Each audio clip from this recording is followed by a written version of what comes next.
What's up, everybody? Welcome to the next episode of Cool Movies Podcast, joined by my co-host Leo Wakil. Sir. What's up, sir? What's up? We're doing part 2 Yes. of Christopher Nolan. Mm-hmm. Okay, so we got Interstellar, Dunkirk, Tenet, Oppenheimer, and then next year The Odyssey is going to come out. Which, I don't know if you know this, they're already starting to sell tickets. Yeah, there are so many insane. IMAX rooms, like theaters, sold out. Amazing. Only Chris Nolan could do that. Yeah, It's, a year before. I've never seen that. No, ever. This might be maybe probably not the first time. Yeah, and might be one of the most lucrative movies as well. Because I remember advanced ticket sales back in the day for Star Wars Episode 1. Mm-hmm. And people would stay in line for days, or I don't know when exactly. Maybe they bought the ticket. Mm-hmm. I don't remember the details. Nowadays, but I do remember that was the last time I felt a huge anticipation. Way before that is similar to this. Yeah. And no previous IP. No. It's just Homer. Just a book and a director. All right. Yeah. Well, let's rewind a bit. Yeah. Okay, so Interstellar. I'll say my first thing about Interstellar. One, it is truly an amazing feat. It is. Wow. And again, Hans Zimmer just knocks it out the park. The greatest score of all time. That's one you. My greatest score of all time. It's pretty special. Yeah. It's really, really special. And I can't help it because, look, I love Matthew McConaughey. He's one of my favorite actors. Yeah. But there's also part of me that's couldn't he have done it with Christian Bale too? As Cooper. Yeah, as Cooper. It's my favorite McConaughey performance. Interstellar. It's a good one. Yeah, I think he's that makes me think. I think he somehow elevates the film, which is already epic. I think he is very as a person, as a persona, he's very outspoken, right? Mm-hmm. And it's the perfect role for him. The main guy in the biggest sci-fi movie of all time, and a big role. What's interesting, because I every time he's on the podcast that I follow, I watch that podcast. Yeah. And he's such a great thinker, and he has such a interesting way of viewing life and everything. Yeah. His Oscar speech, right? His Oscar speech is the stuff of legend for me. Yeah. And I'm not sure, because you know what they say, actors, especially now, they bring a part of themselves into the character that they play. And I'm not sure Christian Bale is a dad. I don't think so. He has a dog. He walks around with his dog everywhere. Life, so maybe he does and we don't know. Yeah. But the fact that, Matthew McConaughey has he's married with a Brazilian. Married to a Brazilian, which I can relate to. Yeah. And so it's I can see how he can bring that into the role, and I especially love, there's that scene where I think Anne Hathaway is, I guess, trying to, convince him that maybe what his daughter is feeling maybe couldn't have been so intense. And that's when he says, she doesn't care that I'm out saving the world. She just sees that I'm gone. Yeah. And that's such a parent line. Yeah. That's such a parent thing to say, But, I think there are moments where it feels Matthew McConaughey-ish. Sure. Yeah. Everything from just little mannerisms, the way he opens his arms to hug his son goodbye. Yeah. Even the crying scene when he's seeing the videos of him, of his kids, and they're grown up and everything. His son losing a child and then having another child named after him. Yeah. But there's still an authenticity to it. Yeah. Because at least I found this out later on, maybe you did too, that he never saw those clips before. Yeah. It was a genuine reaction. Yeah. So he's in character responding to that. Yeah. So it's okay, I can kind of get it. It's one of my, for a blockbuster, a big movie, being that good of a performance, I swear. Did you see it in the movie theater? Yes, this year. This year. Yeah. Oh, you saw the re-release? Yeah, I was like, damn, bro. I was like, what, 5 when it first came out? No, That's not 5, true. like maybe 9. And I saw it for the first time when I was going through Christopher Nolan, right? Yeah. And I saw it twice, like once alone with my parents, and then this year it came to IMAX for the 11-year anniversary. No, not 10 years. 2025. It didn't come out in 2015. I don't know. Came out in IMAX once again. It already did like 2 years ago, and it's unbelievable. It's my favorite theater experience of my life. It's my favorite Nolan movie. And I'm telling you, man, it's because he only works with IMAX. Yeah, on film and with IMAX. Practical effects. Yeah. I don't know what it is, man, but there's something about when it becomes too digital. There's just like this is going to sound so weird to say. There's like a psychic disconnect. Yeah. From a psychological standpoint, it's so not what you're you aware can it's relate fake. to. Yeah. Because, like, okay, you're talking about what's film, but film is made by people. Like, it's the original with movie. Chemicals and stuff, and people got to actually do that stuff. And with digital, it's just zeros and ones. Yeah. So even the way it looks on screen, like you see a Tarantino movie or a Nolan movie, and as much, God bless him, he's my favorite director. As much as I love David Fincher, he works so much in the digital realm that I can feel these moments where it doesn't feel real to me.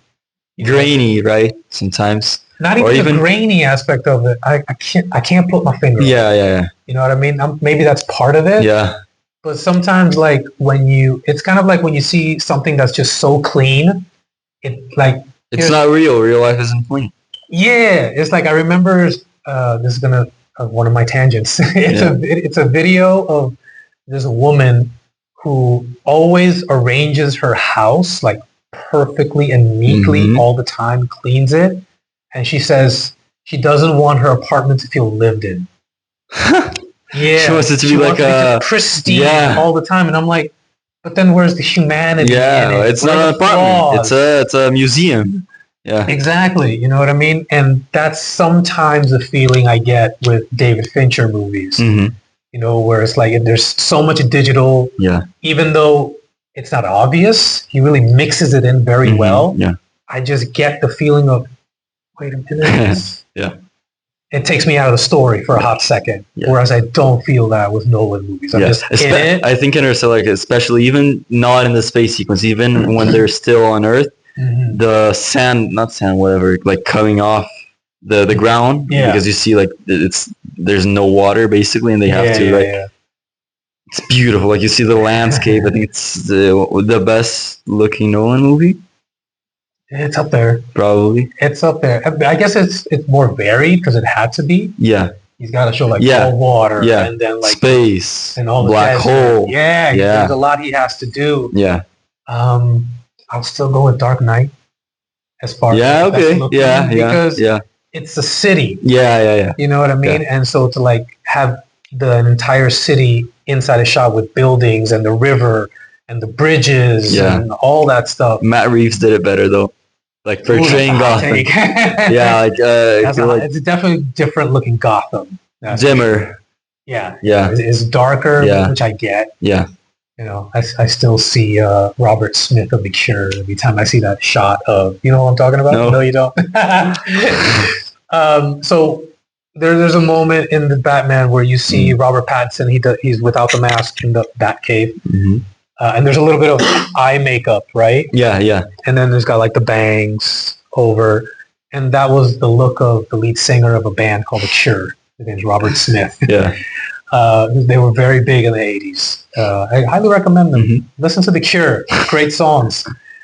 And that's just the first reference that came into my mind, even when I saw the trailer for back in the day. I was like, that's Robert Smith. But yeah, so...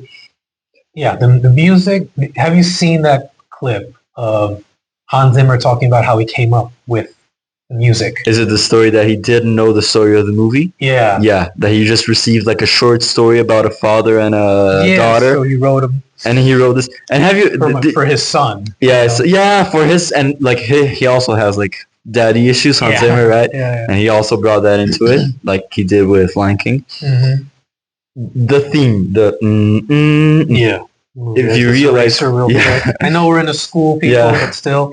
He said, like, I think, did you see his documentary from this year? No. Hans Zimmer and Friends, Diamond in the Desert. Unbelievable. I saw it in the theater, just really 3 hours of just concerts and interviews with Villeneuve, Nolan, and Timothy Chalamet, and Jeff Buckheimer. Okay. Yeah. And he says, like, I don't know if it's in Jerry the doc. Bruckheimer? Jerry, yeah, sorry. Yeah. I said Jeff. Producer. Yeah, Jeff. Yeah. Like, wait a minute. The theme is Cooper getting closer to Murph, but as he gets like farther away from her, as we think in the first time, he's also getting closer to her, like her older self. And it's the dun dun dun dun, and you're getting closer to the second note of the song, right? The dun dun dun dun. Then you get to the final point. Everything about Interstellar, I think it's one of those movies that gets better for me every time. Well, that movie, the score itself, it reminds me a lot of, not in sound at all, but there's a aspect of it that makes me think of Star Wars, because initially I think it was George Lucas. He was like, it's the future, it's like it's gotta be like synthesizers and stuff, and John Williams is like, look, bro, it's the story, and the story has to be emotional and connect with it. So that's why you get all these big grand sounds and strings and a real orchestra, which, by the way, I think the scores for the prequels are better than the original. Sure. Personally. Sure. Like Duel of Fates is just one of the all-time great tracks that he ever did for a Star Wars movie. But I think, like, so this is the future, and it wasn't a synthesizer, you use an organ. Yeah. He said, like, it needs to be more rustic, more grounded, maybe. And I think that adds to the ability and grandness at the same time. I hear a lot of, like, especially when they first, like, leave Earth, a lot of 2001 as well, like the atmospheric side of the score reminds me a little to 2001. Yeah, a little bit. And how do you feel about the ending, the controversial ending? What, you mean like when he leaves the Earth to go find Anne Hathaway? No, like after he comes into the in the black hole. That's when I'm lost. I have no idea what's happening. Yeah, I'm too dumb for this. I thought it was cool how it all came full circle. Yeah. So it's like you think back to the beginning of the movie and Murphy saying like, "There's a ghost in my room," and the dust and the banging and all of that. It means something. So I like how he brought it back. Yeah. Nice callback. But at the same time, it's like, I'm okay. Yeah. I just kind of go with it. I feel like that's why it gets better every time. Like the first time I saw it, I liked it. But like my mom, oh, how was it? She asked me, like, I want to watch this film. How was it? Would I like it? Maybe. Maybe you wouldn't get it for the first time. I watched it again with my parents for their first time. They were completely lost as well, but it got a little better. And in the theater, like I felt like I didn't obviously get 100%, but I experienced it like Nolan intended me to, like originally. Yeah. Like the ideas came very well together to me. Yeah. And the ending is just the final 5 minutes, I think, are amazing. The second she says, like, why did you wait, or why did you do something, and she said, because my dad promised me, and then the score kicks in. That's It'll make me cry. Yeah, no, it's amazing. It's a good one. Yeah, it's amazing. It's a great one. Yeah. And again, Matthew McConaughey does a great job, but Jessica Chastain. She is. I love her. Yeah. Freaking love her. Yeah. I remember I went back. I was doing my Oscar videos back in the day. Like 6-7 months ago. Yeah. And I had stayed away from the Oscars for like 10 years or so. You're back now. Yeah, now I'm back We're back. I'm invested. Yeah. But that's when I saw that, like, oh, she won the Oscar for Tammy's Eyes. Yeah. And I totally forgot about that movie. Yeah. I wasn't paying have attention. you seen it? No. Yeah, me too. No, there's so much about in that 10-year gap after Logan that I just gave up. That I'm like, these movies don't make any impact. It reminds me of like Oscar movies in the 80s. I can't think of any. Yeah, me too. You know what I mean? And I watched a lot of movies, maybe African Queen with Robert Redford and I think Barbara Streisand. I'm probably getting that wrong. But I know Robert Redford's in it. There's like a whole lot of movies that like I don't get. There's like very few. I remember there's one called Ordinary People, directed by Robert Redford. Mm-hmm. Not a fun movie. It's like one of those. You ever hear the term Oscar bait? Yeah. I think this is probably where that term was born, because it's just a story of a family trying to mend itself together. Yeah. And how they're struggling to do Oscar bait in every single conversation. Yeah, it's cinematic. Yeah. And it's not so cinematic. It's not Ridley Scott or anything like that. But the scenes are like they're heavy, and there's a lot of subtext going on. Yeah. It's a film. We talked about Maestro, right? The second Bradley Cooper movie. Yeah. Well done. I like it a lot, but it is Oscar bait. It is. It's like. Comma. That's why I like A Star Is Born. It's not Oscar based. It's not, and it's amazing. And it's great. It's a very personal story. But then you have have you seen Emilia Perez? Yeah. Unfortunately, that's horrible, and that some people say, oh, that's Oscar bait. Musical, like important themes. Yeah. Colors, like kind of interesting looking movie. Yeah. Doesn't come together. It doesn't. But they still bought it. Yeah. I think that's what I said about Spectre. Mm-hmm. Yeah. Great things individually, but when you put them together, it just doesn't work. I still don't think Emilia Perez has like great things individually. No. The only great thing I think I can say about Emilia Perez is... Don't say it.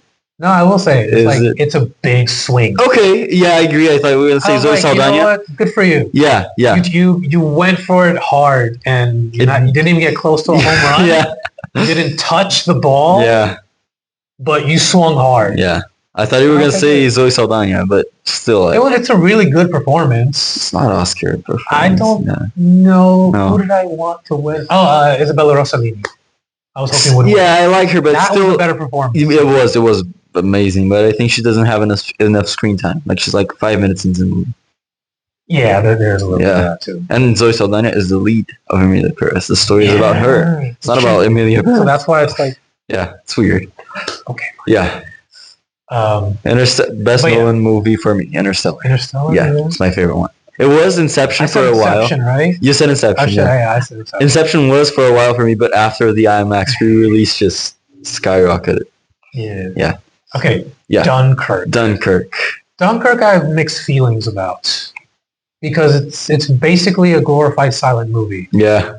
And as gorgeous as it is to look at, and it definitely is one of the best looking as well. I think it's probably arguably his best looking movie, because he didn't need to rely on dialogue so much. Yeah. So he kind of had to say a lot with the visual. And is good. I just couldn't get into it. And maybe that's also because I'm very particular about the war movies I like. Yeah.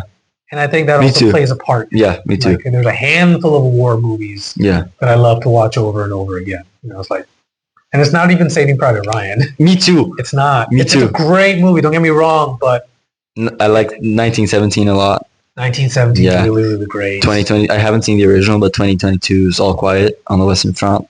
Really good as well. Yeah. I saw the original in college. Yeah. Yeah. It won best. I think it was the first movie to ever win Best Picture. I think so. Yeah, 1930. I think so. Black and white. Yeah. So many tropes that you recognize now, but that's like one of the first times they pop up in a war movie. But like Full Metal Jacket, I think I've mentioned that before. I can't stop watching that movie. Yeah. Platoon, not as much. It's a good one. There's one that I really like, but the rewatchability is very low. Yeah. It's called Casualties of War with Michael J. Fox, Sean Penn. Wow. Directed by Brian De Palma. Okay. Yeah. It's the subject matter. It's like the Vietnam War, and then these guys go off on a mission, and Sean Penn's character basically kidnaps a village girl so they can have her for entertainment. In the war. while they're on their mission. Yeah. Which you can kind of guess for yourself what that means. And it's just so heavy. Disturbing, so heavy. I remember I watched it randomly without knowing that's what it was. Yeah. I just woke up from a movie. No. Yeah, it's like I woke up from a nap on a weekend. I remember I was like in my late teens.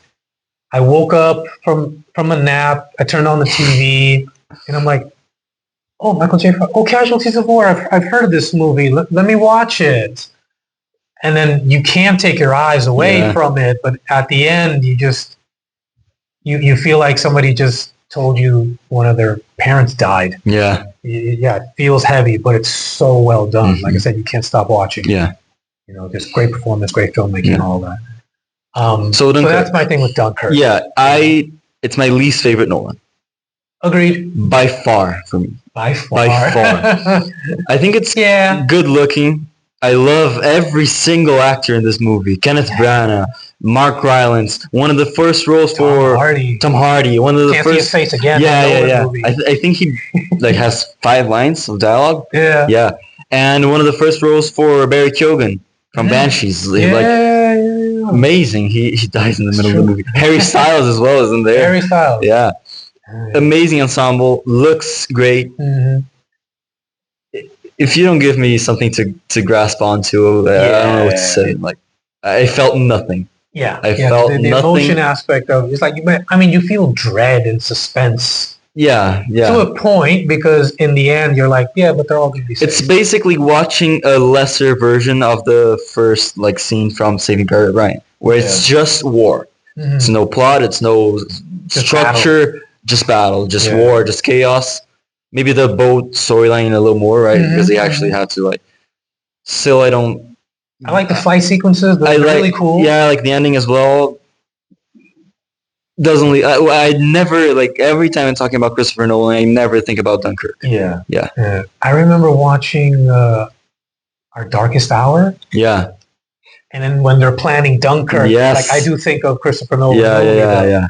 But The Darkest Hour is better, more entertaining movie. Yeah, which is a hot take for many people. I like Darkest Hour as well. But I like it too. Yeah. And I like Gary Oldman's performance. Yes, me too. But Dunkirk, it just didn't do it for me. It's just a gap in his filmography for me.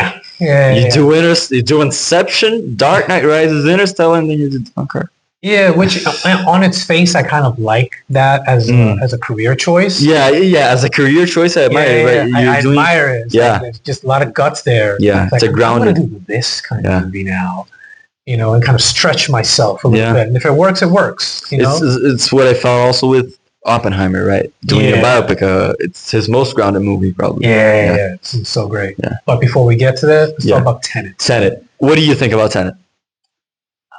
I'm just so confused. No, you're one of those. That's not an argument for Tenet. No, it's That's not. something you should get past, Tom. The first 10 minutes, you're just going to be lost, so just give in. Here's my thing about Tenet is it's Nolan's because I think he made Tenet after the negotiations with James Bond didn't go through. Oh, yeah? Yeah, so he's like, I'm making my own James Bond movie. And it's so if Nolan's doing a Bond movie, yes, it's just James Bond, right? Exactly. Yeah, I think... There's a lot of things I like about Tenet. Don't get me wrong. A whole lot of things. Yeah. I even like what a lot of people didn't like, where it's I can't hear the dialogue at times. I saw it with subtitles in English, so I didn't even realize that. I heard about that from a friend of mine who watched it. And so when I watched it, I was expecting it to happen. Yeah.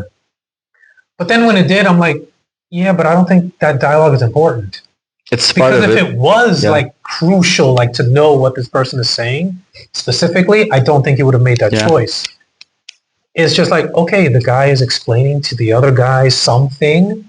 Okay, great. We'll see it later. Yeah. We'll figure it out later on. You know what I mean? So it's like when you're reading a book and there's too much explanation on something that is not really essential to the plot or to character development. Then it's I don't care. Yeah. So when the music overplays that, I'm like, okay, so then just the music tells me. And the music is amazing. It's his first collaboration with Ludwig Göransson. Who is this dude? Yeah, Who is this? It was no, it wasn't. His first big one was Black Panther, but it was one of his. It is one of his best scores. Techno, really like overbearing score, and it's amazing.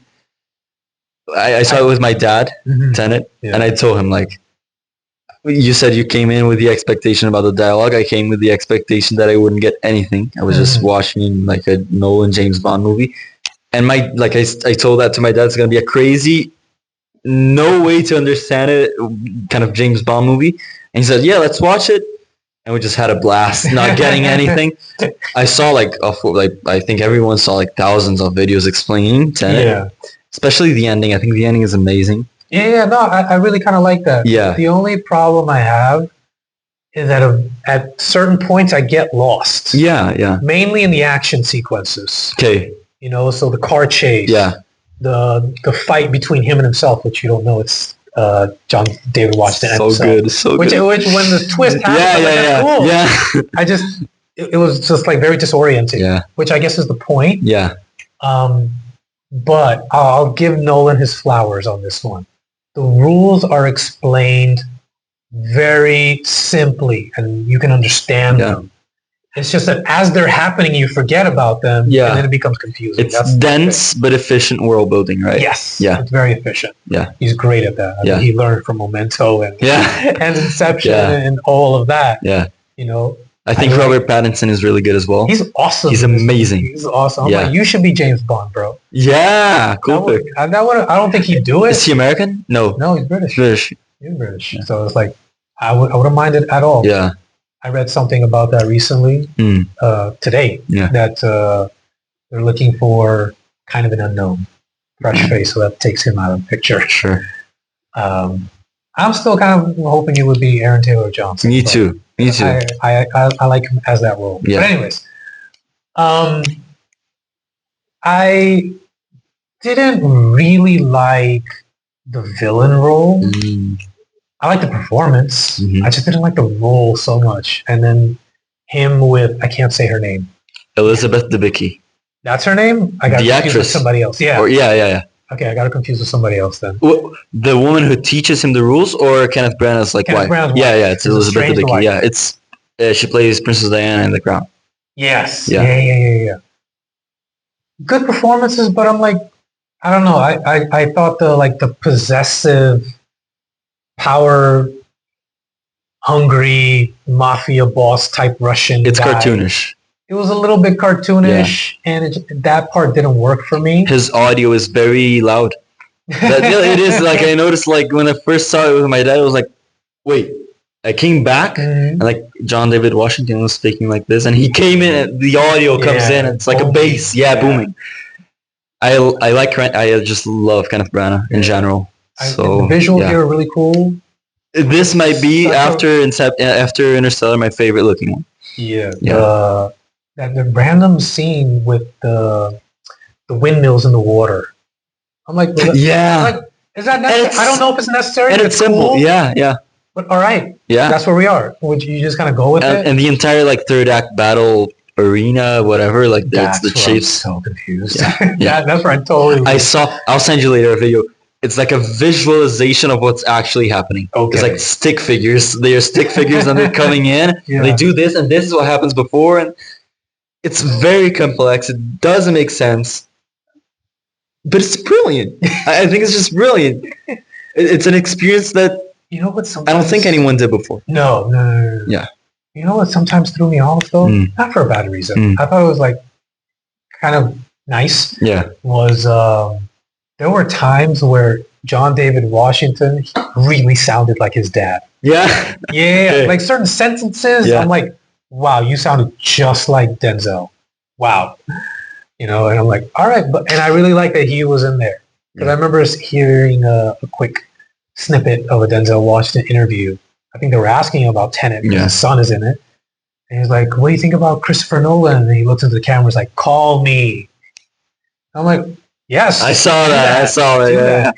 Yeah. Yeah. And so that's kind of my overall take on Tenet. It's I like it. It's kind of worth it's definitely a rewatchable movie. Especially if you like Nolan. I've only seen it once, but I really want to watch it again. Yeah. Definitely watch it more than once, because even though you might feel the confusion and it might, like, the lost sense of it, the more you watch it, you'll get less and less lost, and you can still be having fun. Having fun, mesmerized by the visuals, and just kind of. I think it won VFX at the Oscars. I don't remember. CGI, probably either one of them definitely was on it. Yeah, I think cool. Probably his most underrated movie for me. It is underrated, but it's also his most confusing. Yeah, by far. Why people kind of like dismiss it. Yeah, it's not as outwardly straightforward. As like the Dark Knight trilogy or even Interstellar or anything else that he's done. People are coming around on it. I feel like more recently. Yeah, it's definitely one that ages well. Yeah. You know what I mean? But at first glance, you're like, and then really it's the battle scene at the end that really does it. You're kind of impressed by what's happening in the car chase and then you think everything's going to get explained by the end. And it's just bigger scale, and you're like, whoa, okay. All right, tell me about Oppenheimer. Yeah. This is probably the Nolan movie I have the most complicated relationship with. Really? Yeah. Okay. I like it. Okay. I think it's not as good as Tenet. Hot take, I know. That's real hot take. Yeah. For me, it's mid-tier Nolan, which is still great. Okay. I'd probably give it like an 8 out of 10. 4 stars. Mm-hmm. I really, technically, it's one of the best movies of the past 15 years. Mm-hmm. It looks great. Every single performance is amazing. We'll talk about Cillian Murphy, but it's amazing. Like, even supporting players like Matt Damon, who didn't even get any recognition, it's still one of his best performances, right? It looks great. Emily Blunt, her first Oscar nomination somehow. Yeah, she just killed it. Yeah. Wow. And the score, of course, again, Ledward Gorson. That did win the Oscar. I watched the Oscars for that. Yeah, the Can You Hear the Music is amazing. It looks great. It flows well. It's a 3-hour movie that flows well. Doesn't feel 3 hours. And it's about math. It's about math and science. The interplay between black and white works well. I love the beginning. I love him talking, getting involved with the government, going to Los Alamos. Los Alamos, yeah. I have one issue with the movie, which just kind of takes away a full star from me. Okay. Or half a star. Too many names. Way too many names. You mean as the cast or as far as characters? The characters. Okay. They name people who either people haven't been introduced before. Yeah. Or you're just expected to know who they were, as a historical figure. Mm-hmm. So many names, especially in the trials, and when Emily Blunt's being interrogated, and her scene with Jason Clarke is amazing. But still, I think the final hour gets too convoluted. Mm-hmm. It made me confused. Yeah. But I love what he did in the end, very Tenet as well, right? Coming back to the Einstein moment with Robert Downey Jr., where he you see the scene differently, from a different perspective, right?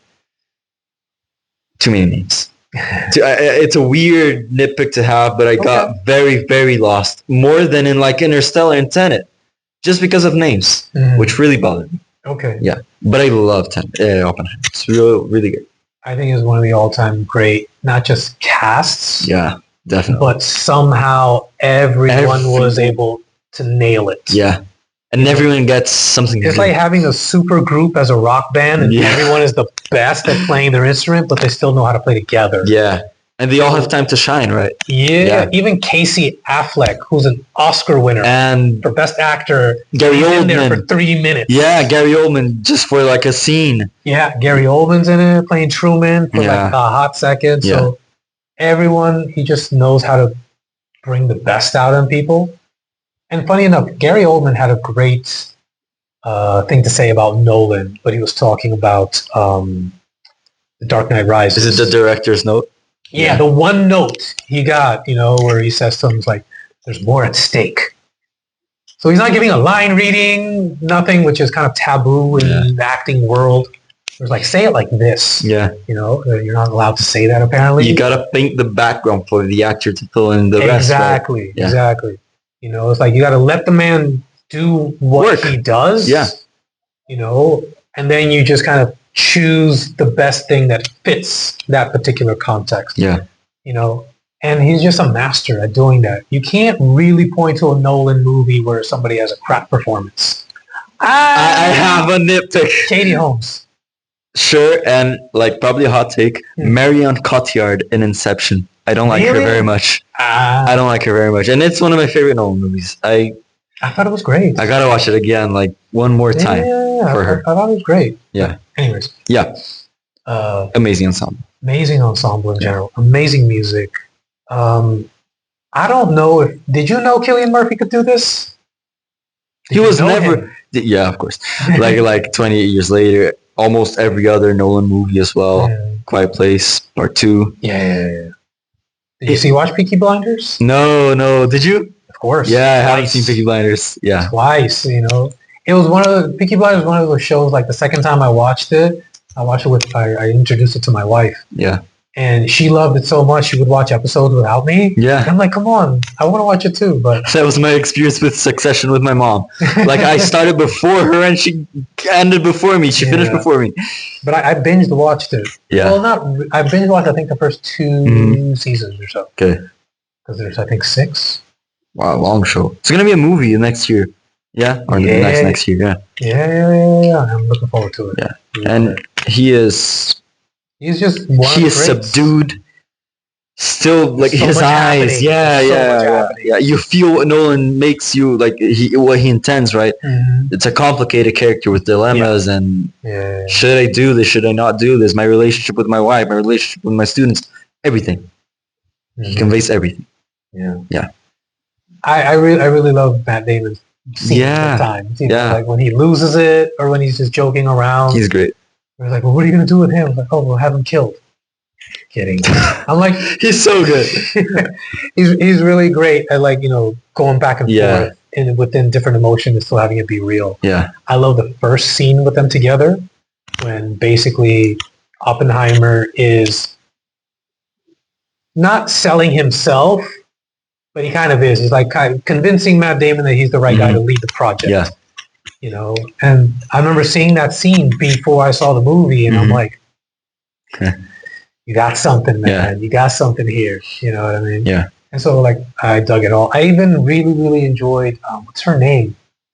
Florence Pugh. Thank you. She is one of my favorite actresses. Yeah.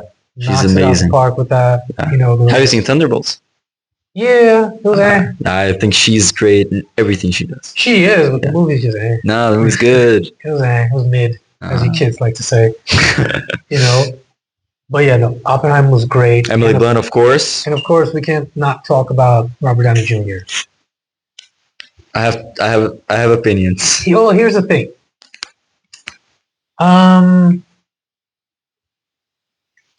Sometimes it is a great performance, don't get me wrong. But he's great in everything that he does. It's just his work ethic and his skill level as an actor. Was it Oscar worthy? I actually think so, but just barely. Yeah. It wasn't. He's not in the movie a lot. That's why he's a supporting actor. Yeah, but sure. I get it. You know? Have you seen May December? No. He wasn't nominated. He was nominated for so many precursors, but he didn't get to the Oscars. Mm. But Charles Melton in May December is top 3 favorite performances of the decade so far. Really? Yeah. Okay. And he is supporting. He went supporting. He should have won that year. Even with Downey Jr., I don't think Ryan Gosling. No. Yeah, got that away from me. Win the Oscar, no, come on, right. And who were the Mark Ruffalo was really good in Poor Things. Mm-hmm. Maybe between Ruffalo and Robert Downey Jr., probably give it to RDJ. I have an issue. It wasn't a standout as I thought people made it out to be. Yeah. It was really good. It was transformative, right? He was very old. Yeah. I think in many an issue with I have with him in general. I love him, especially in Marvel, right? But Zodiac, I love Zodiac, but that's Iron Man for me. That's Tony Stark. I don't see someone else, and that's even before Iron Man. Yeah, I think he has this persona. What else did he do besides Zodiac, MCU, and Oppenheimer? I followed his career from the beginning. Yeah, like I'm talking less than zero in 1984. No, after 2000s. After 2000, yeah, he was busy being Tony Stark. Yeah. You know, so maybe I haven't. 08. Yeah. What was it? He did a lot of small things. Chaplin. But he was always like never going to win that one. Yeah. He was nominated alongside Denzel Washington for Malcolm X and Al Pacino for Scent of a Woman. No. He was never going to win. You know, and he was really young. Yeah. It was one of those, here's my hot take. That was the Oscars saying to Al Pacino, sorry we didn't give it to you for Godfather Part 2. Yeah.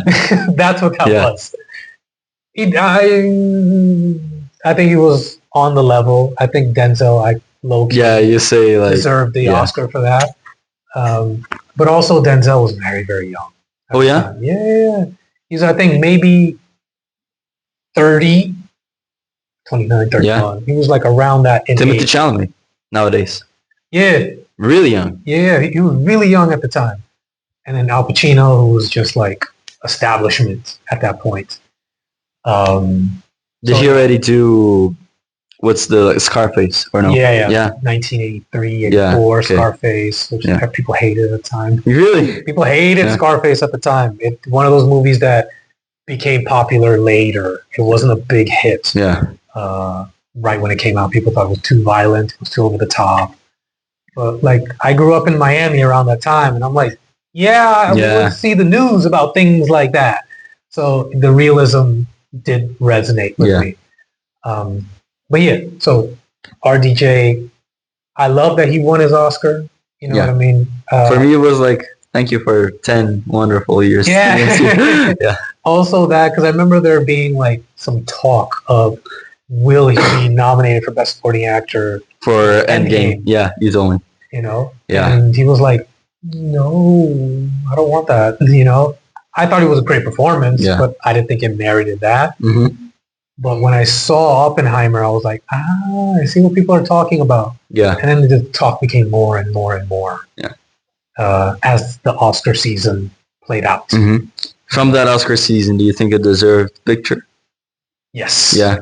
Yeah. Who else was nominated? Can you remind me? Barbie? No. American Fiction. No. Killers of the Flower Moon. Nickel Boys. Nickel Boys was last year. Oh, yeah, that's right. That year. December didn't get in. Anatomy of a Fall, The Zone of Interest. No. I like Anatomy of a Fall. Both. I like both. Good movies. But I think some of the things that Nolan did. Poor things. The Holdovers. You haven't seen The Holdovers? No, I've not seen The Holdovers. Paul Giamatti should have won. For Best Actor? Yeah. I heard somebody say that. Yeah. I heard somebody say that. John Campea. Yeah. Was saying that. Okay. And I was like, out of so many like changing performance, like you would never expect it from Cillian Murphy or from whoever else was nominated that year. Jeffrey Wright. This is his time. Paul Giamatti is so like, it's the most human performance ever. It's amazing, and it was my second favorite movie of the year after Guardians 3. Okay.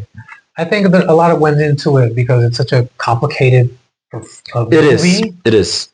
And like we said at the beginning, it's a movie about math. Yeah. How do you make a movie about math that's interesting and that watchable, you know? And I think just the hill that the mountain actually that Nolan had to climb to make this a movie that people want to watch, I think also played a role in people voting for it. Yeah.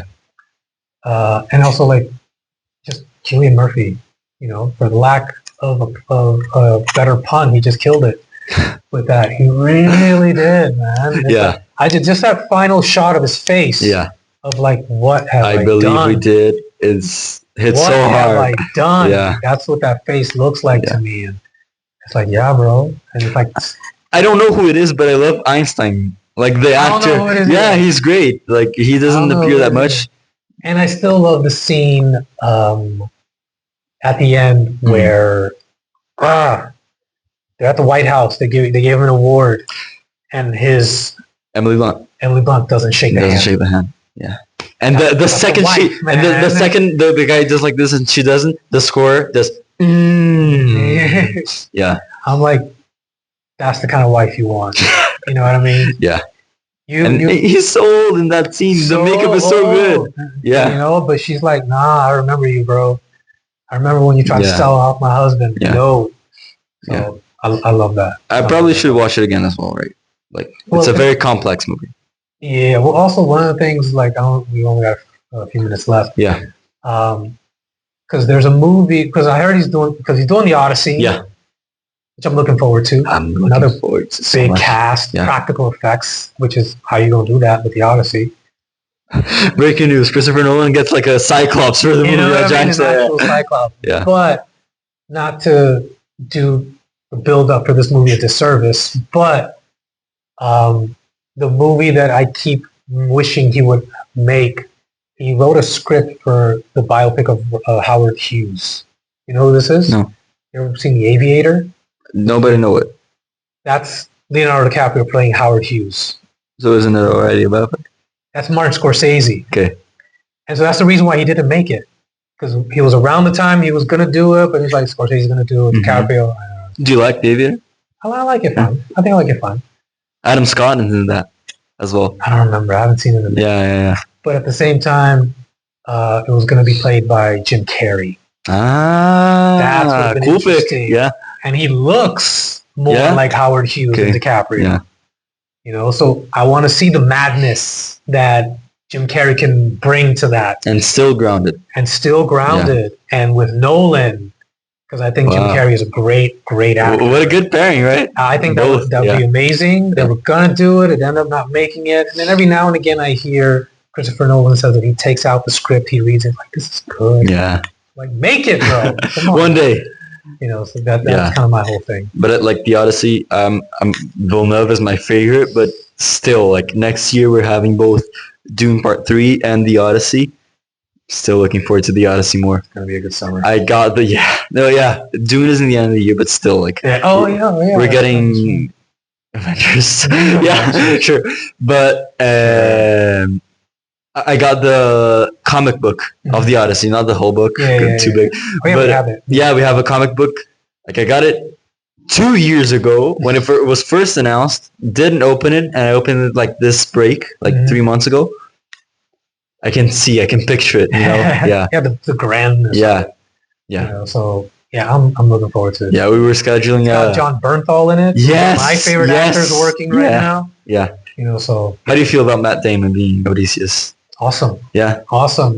Dude's one of the best, man. I'm excited for Pattinson and Holland.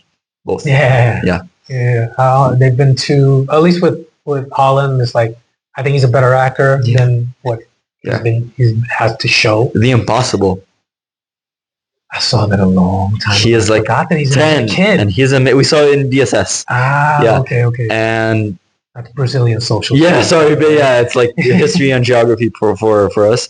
And we saw it because it was like a tsunami, and we were learning about the tsunami. Yeah. It's a good and he is great. He's gonna be really good. Yeah. All right. Yeah. I think we'll have to wrap it up there. Yeah. Thank you all for coming out. Don't forget to tip your waitress, and thanks once again, sir. Thank you, sir. See you guys.